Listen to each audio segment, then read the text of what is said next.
Hello out there. Oh, we're loaded this time around, and you're ready, right? I'm Dick. I'm Nancy. Oh, there she is. Oh my. Another good lesson from what? The book of Exodus. What do you know? Good time to learn Bible history, as well as the mind of God and how He thinks and maybe how we ought to think. What do you know? Anyway, let's get started with the next chapter here, chapter 7 in the book of Exodus. It's starting in the, getting close to the plagues now. God is really going to show that He is God. I love that. Question number 1. Why did God harden the heart of Pharaoh? Well, God wanted to show His power and His wonders, and He wanted the Egyptians to know that He is God. I am who I am. Yes, I like it. Next, did Moses and Aaron do as God commanded? They sure did. I like to listen to those kind of thoughts. And even the Israelites promised that they would do the same thing, but they didn't always follow through. Next, when Moses and Aaron went before Pharaoh, what happened when Aaron cast down his rod? Well, it became a snake. Well, we've seen that before and heard that before, and quite impressive, I would say. Well, yes, I think so. What did Pharaoh do? Well, he called in his own wise men, and he said, "Hey, you guys, throw your snakes, throw your rods down and see what happens to them." Yes. So, what did what happened? Well, they became snakes. Yeah. Now you know, if Moses and Aaron did what they did by the power of God, what was the power behind these magicians, do you suppose? Wasn't God. He doesn't oppose Himself. I think you know, yes. There's enough magic out there in that satanic world that's still quite impressive. Wonder if they can move mountains, though. Yeah, I doubt that. What did Aaron's rod do?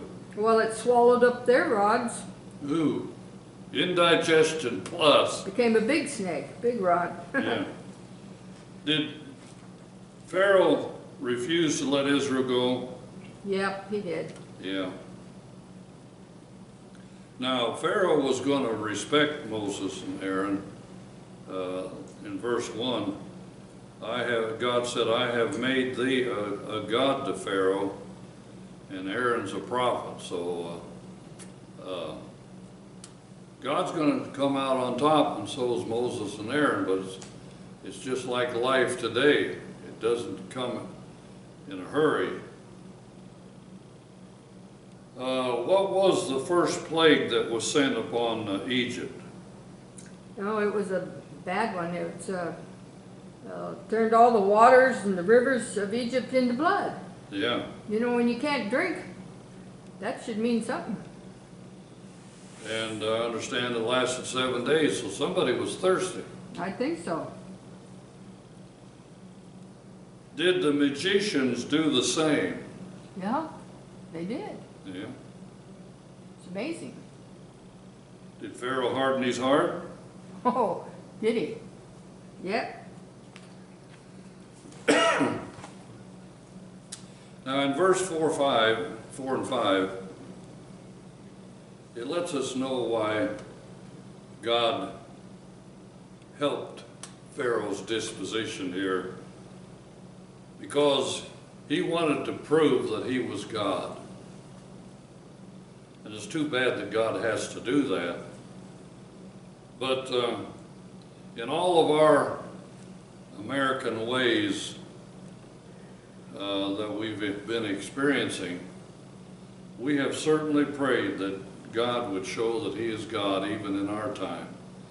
And I'm confident that we've seen it in bits and pieces in our own lives, but it sure would be nice to see it nationally, and I think we have, and we'll see more.